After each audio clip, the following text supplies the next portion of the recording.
Hello guys, சூப்பரான தேன் மாதிரி ஒரு மணக்க சுண்டக்காய் குழம்பு செய்யலாங்க. வாங்க வீடியோக்குள்ளே போகலாம். மறந்துடாதீங்க, கீழே இருக்க லிங்கை ப்ரெஸ் பண்ணுங்க.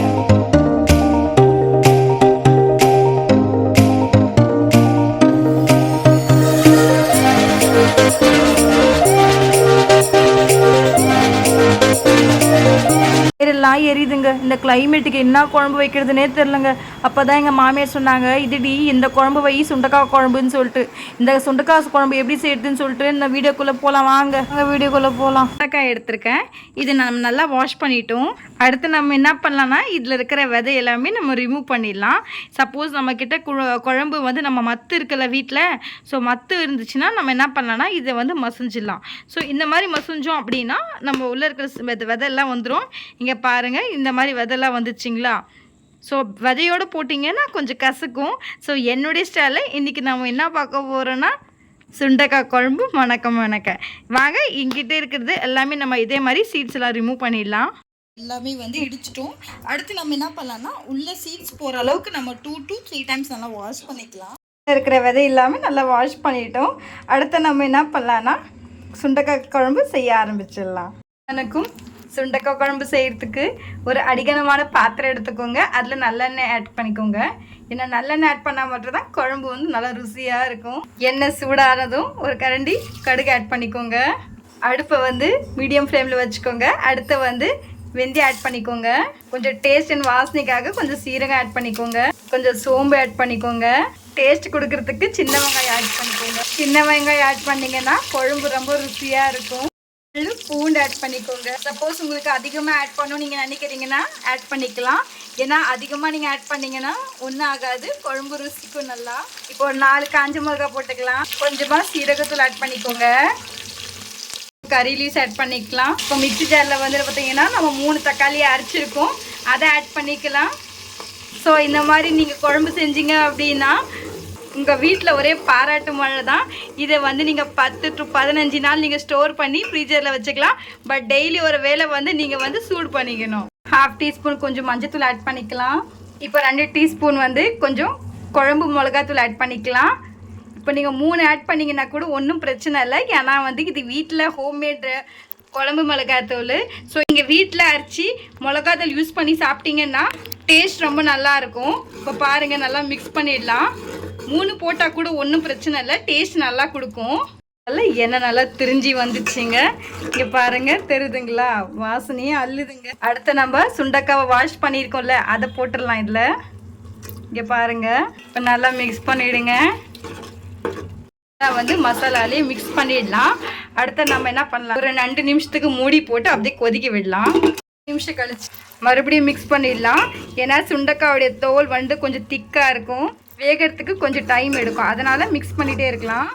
நல்லா வெந்துருச்சு. இந்த அளவுக்கு வெந்தால் போதும். இப்போ கொஞ்சமாக வந்து நம்ம புளி எடுத்துக்கலாம். புளி வந்து ஊற வச்ச புளி இருக்குது. இப்போ கொஞ்சமாக வந்து எலுமிச்சை சைஸில் வந்து கொஞ்சமாக புளி எடுத்துக்கலாம். அதை ஊற வச்சுருக்கோம்.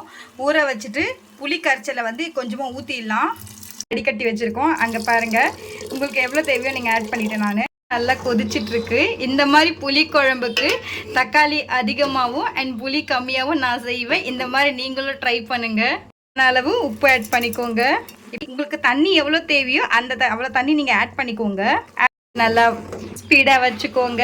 நல்லா மிக்ஸ் பண்ணிக்கோங்க. மிக்ஸ் பண்ணதுக்கு அப்புறமா டேஸ்ட் பண்ணி பாருங்கள். உப்பு, காரம், புளி எல்லாம் உங்களுக்கு தகுந்த மாதிரி இருக்கான்னு. இல்லைன்னா நீங்கள் அட்ஜஸ்ட் பண்ணிக்கோங்க அதுக்கு தகுந்த மாதிரி.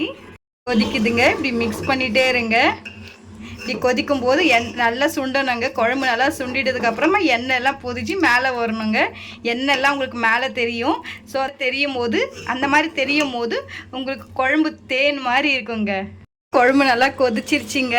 அடுத்து நம்ம வாசனைக்காக வந்து கொஞ்சமாக கொரியண்டர் லீவ்ஸ் ஆட் பண்ணிக்கலாம். இப்போ நல்லா மிக்ஸ் பண்ணிவிடுங்க. மிக்ஸ் பண்ணதுக்கப்புறமா ஸ்டவ்வை ஆஃப் பண்ணிடலாம். இப்போ பாருங்கள், மணக்க சுண்டக்காய் குழம்பு ரெடி ஆகிடுச்சு. ஸ்டவ் ஆஃப் பண்ணோடனே நீங்கள் லைட்டாக வந்து கொஞ்சம் நல்லெண்ணெய் ஆட் பண்ணிக்கோங்க. நல்லெண்ணெய் எதுக்கு ஆட் பண்ணுறோம் அப்படின்னா, பக்கத்தில் இருக்கிறவங்களுக்கெல்லாம் வாசனை கம்மன்னு தூக்குங்க. பக்கத்தில் இருக்கிறவங்கெல்லாம் வந்து கிண்ணத்தை தூக்கின்னு வருவாங்க, அக்கா கொஞ்சம் குழம்பு கொடுங்க, அக்கா கொஞ்சம் குழம்பு கொடுங்கன்னு. இப்போ பாருங்கள், நம்ம பரிமாறிடலாம். இப்போ கமகமன்னு சூப்பரான நம்ம வந்து சுண்டக்காய் குழம்பு செஞ்சு முடிச்சிட்டோம். இப்போ வந்து பார்த்தீங்கன்னா அதுக்கு ஒரு சைட் டிஷ் வந்து நம்ம சீஸ் ஆம்லேட் செய்ய போகிறோம். அது யார் செய்யுதுன்னு நினைக்கிறீங்களா? நதரின்லா செய்ய போகிறாங்க. அது எப்படி செய்கிறாங்கன்னு சொல்லிட்டு நீங்களும் வந்து 1 by 1 கிளியராக பாருங்கள். இப்போ நம்ம சீஸ் ஆம்லேட் செய்கிறதுக்காக நம்ம வந்து நம்ம சாதாரண ஆம்லேட் தான் நம்ம பார்த்துருப்போம். ஆனால் வந்து இப்போ நம்ம வந்து இந்த இதில் வந்து நம்ம சீஸை வச்சு நம்ம செய்ய போகிறோம். இந்த பாருங்கள், இதுக்கு நான் வந்து ஒரு 3 முட்டை எடுத்து வச்சுருக்கிறேன். 3 முட்டை எடுத்து வச்சுருக்கிறேன். இதுக்கு வந்து நான் சீஸ் வாங்கி நான் அந்த டிபார்ட்மெண்ட் ஸ்டோரில் இருக்கும், அது இந்த மாதிரி கவரில் இருக்கும். இந்த மாதிரி நீங்கள் வாங்கிக்கோங்க, ஓகேங்களா? இந்த மாதிரி சீஸ் ஆம்லேட் இருக்கும். சீஸ் ஆம்லேட் தான் இப்போ செய்ய போகிறோம். இதுக்கு சீஸும் முட்டையும் தேவைப்படும். அதுக்கு தேவையானது 1 by 1 நம்ம என்னென்ன எப்படி ஆம்லேட் போடலான்னு பார்க்கலாம். என்னடா இது ஆம்லேட் தானே அப்படின்னு சொல்லிட்டு நினைக்கிறீங்களா? இல்லை ஃப்ரெண்ட்ஸ், இது டிஃப்ரெண்ட்டாக இருக்கும். ஆனால் டேஸ்ட்டு சுவையாக இருக்கும். ஏன்னா வந்து நம்ம இது வரைக்கும் நீங்கள் இப்படி சாப்பிட்ருப்பீங்களான்னு எனக்கு தெரியாது. இப்போ இதை எப்படி செய்யலாம்னு சொல்லிட்டு ஒரு வாட்டி நம்ம போய் பார்க்கலாம் வாங்க. பவுல் எடுத்துக்கங்க. பவுல் எடுத்து நம்ம வந்து முட்டையை வந்து 3 முட்டையை நம்ம உடச்சி ஊற்றிடலாம். 3 எக்கு ஆட் பண்ணிட்டோம். இதில் வந்து தேவையான பொருளை வந்து இந்த பாருங்க, ஒரு தக்காளி, ஒரு 2 பச்சை மிளகா, கொஞ்சோண்டு வந்து நம்ம கொத்தமல்லி எடுத்து வச்சுருக்கோம். கொஞ்சோண்டு ஒரு வெங்காயத்தை பாதி வந்து ஒரு பெரிய வெங்காயமாக இருந்தால் ஒரு பாதி எடுத்து நான் வந்து சின்ன சின்னதாக அரைச்சி வச்சுருக்கேன். இதை நம்ம இப்போ இந்த முட்டையில் போட்டுடலாம் ஃப்ரெண்ட்ஸ். ஆனியன், பச்சை மிளகா, அதுக்கப்புறம் வந்து கொத்தமல்லி, கொஞ்சோண்டு பெப்பர் தூள் ஆட் பண்ணிக்கலாம், கொஞ்சோண்டு மஞ்சத்தூள், எல்லாத்தையும் சேர்த்து மிக்ஸ் பண்ணிக்கலாம் ஃப்ரெண்ட்ஸ். நல்லா பீட் பண்ணிக்கோங்க. அப்படியே வந்து அந்த இதெல்லாம் வந்து சால்ட்டெல்லாம் நம்ம கரையணும். நல்லா கரைஞ்சிட்டு இதை நம்ம வந்து நீங்கள் சாப்பிட்ருக்க மாட்டீங்க. ஏன்னா வந்து நான் சொன்னேன் தவிர நீங்கள் இதெல்லாம் வெளியே வந்து நம்ம சாப்பிட்ருக்க முடியாது. ஹோட்டலில் கூட இதுமாதிரி செஞ்சு தர மாட்டாங்க. இப்போ இது ஒரு புது டிஷ்ஷாக தான் இருக்கும். ஆனால் டேஸ்ட்டு வந்து நல்லாயிருக்கும். நீங்கள் ஒரு வாட்டி ட்ரை பண்ணி பாருங்களேன், எப்படி தான் இருக்குதுன்னு ஒரு வாட்டி. நீங்கள் இப்போ எல்லோரும் சொல்கிறாங்கன்னா சரி, ஒரு வாட்டி அவங்க செஞ்சு சாப்பிட்ருக்காங்க, நம்மளும் ஒரு வாட்டி ட்ரை பண்ணி பார்க்கலான்னு சொல்லிட்டு ஒரு ஐடியா உங்களுக்கு தோணும். இது ஒரு வாட்டி செஞ்சு பாருங்கள். அதுக்கப்புறம் நீங்கள் விடவே மாட்டீங்க. நீங்கள் வெறும் ஆம்லேட் போட மாட்டீங்க, திரும்ப திரும்ப திரும்ப சீஸை வச்சு போட்டுருவீங்க. ஏன்னா அந்த சீஸை வச்சு இது நம்ம வந்து அந்த அனலில் வேகும் போது அதோடய டேஸ்ட்டு நம்ம தனி. இது ரெடி ஆகிடுச்சு. இப்போ நம்ம ஆம்லேட் போட்டுடலாம். இதுக்காக ஒரு பேன் வச்சுக்கோங்க. பேனில் வந்து 1 டீஸ்பூன் வந்து பட்டர் போட்டுக்கோங்க. பட்டர் கொஞ்சம் ஃப்ரை ஆகட்டும். இப்போ நல்லா உருகிடுச்சுங்க. உருகிட்டு வந்து நம்ம வந்து சவாஸை வந்து ஸ்லிம் பண்ணிவிடுங்க. ஆம்லேட்டை போட்டுருங்க.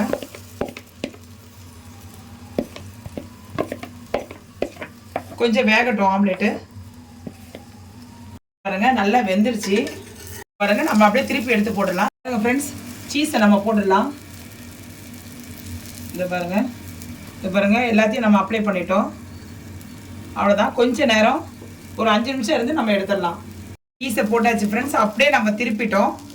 நான் இது திருப்பத்தை நான் உங்கள்கிட்ட காட்டல, அப்படியே நான் திருப்பிட்டேன். அவ்வளோதான். இது என்னுடைய ஸ்டைல்.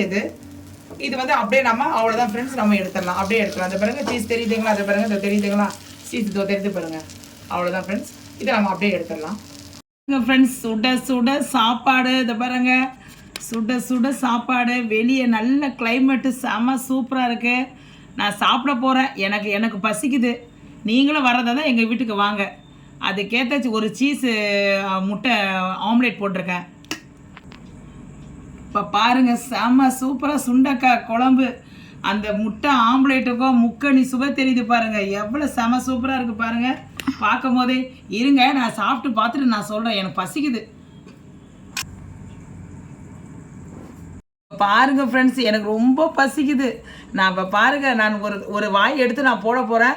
உங்களுக்கும் வாய் ஊறுதா ஃப்ரெண்ட்ஸ்? இதை பாருங்கள், இந்த மாதிரி இது சுண்டக்காய் குழம்பு சுட சுட சாப்பாடோடு இதை பாருங்கள், ஒரு வாய் எடுத்து இதை பாருங்கள், ஒரு வாய் வச்சு நீங்களும் சாப்பிடுங்க ஃப்ரெண்ட்ஸ். எவ்வளோ பாருங்கள், சீஸ் ஆம்லேட் தெரியுதுங்களா? அது பாருங்கள், சீஸ் ஆம்லேட் தெரியுதுங்களா? நல்லது பாருங்கள், நல்லது பாருங்கள், செம்ம சூப்பராக. அதை பாருங்கள், அப்படியே இந்த முட்டை ஆம்லேட்டை பார்த்தீங்க, அப்படியே நீங்களும் சாப்பிடுங்க ஃப்ரெண்ட்ஸ். அப்படியே இந்த முட்டை ஆம்லேட்டோட ஒரு கை சாப்பாடோட சாப்பிடுங்க. எவ்வளோ செம சூப்பராக இருக்குது பாருங்கள் சாப்பிட்றதுக்கு. இதை பாருங்கள், சீஸோடு இதை பாருங்கள், சீஸ் தெரியுதுங்களா? செம்ம சூப்பராக இருக்கும் ஃப்ரெண்ட்ஸ். நீங்களும் இதே மாதிரி செஞ்சு சாப்பிட்டு பாருங்கள். சாப்பிட்டு பார்த்துட்டு எப்படி இருக்குதுன்னு சொல்லுங்கள். எனக்கே வாய் ஊறுது ஃப்ரெண்ட்ஸ் சாப்பிட்றதுக்கு. அவ்வளோ டேஸ்ட்டாக இருக்குது, குழம்பு அவ்வளோ டேஸ்ட்டாக இருக்குது. நான் இன்னும் ஆம்லேட்டை வந்து நான் என்ன சாப்பிட்டு பார்க்கல. செம்ம சூப்பராக இருக்குது, பார்க்கும் போது அல்டிமேட்டாக இருக்குது. இந்த வீடியோ உங்களுக்கு பிடிச்சிருக்கா பாருங்கள். நல்ல இந்த கிளைமேட்டுக்கு அதுக்கும் நல்ல அந்த சுண்டைக்காய் குழம்போட நல்ல ஒரு சீஸ் ஆம்லேட்டோடு சாப்பிட்டா வா வேறு லெவல் போங்களேன். நீங்களும் செஞ்சு சாப்பிட்டு பாருங்கள் ஃப்ரெண்ட்ஸ். இப்போயே நீங்கள் செஞ்சு சாப்பிட்டு பாருங்கள், எப்படி வந்ததுன்னு சொல்லுங்கள், எப்படி டேஸ்ட் எப்படி இருக்குதுன்னு சொல்லுங்கள். ஏன்னா சுண்டைக்காய் உடம்புக்கு ரொம்ப ரொம்ப நல்லது ஃப்ரெண்ட்ஸ். ஏன்னா வந்து இந்த மாதிரி எல்லாம் நம்ம சாப்பிட்றது காய்கறி எல்லாம் எடுத்து இந்த சுண்டைக்காய் இந்த விதையெல்லாம் நீக்கிட்டு சாப்பிட்றது உடம்புக்கு அந்த வயிற்று புண்ணெல்லாம் நல்லா உங்களுக்கு வந்து சரியாக்கிடும் ஃப்ரெண்ட்ஸ். வயிற்றில் புண்ணுக்குன்னு ஏதாவது இருந்தால் சரியாக்கிடும்.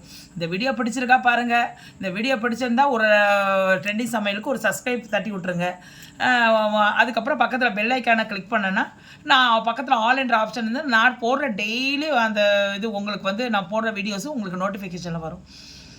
இந்த ரெசிபியை நீங்களும் ட்ரை பண்ணுங்கள். எப்படி இருந்தது உங்கள் இந்த ஃபீட்பேக்கை வந்து கமெண்ட் செக்ஷனில் சொல்லுங்கள். இதோடு உங்களுடன் விடைபெறுவது உங்கள் அலமேலு. நாளைக்கு ஒரு புது டிஷ்ஷோடு சந்திக்கும் வரை உங்களுடைய விடைபெறுகிறேன். ஓகே தென் பாய்.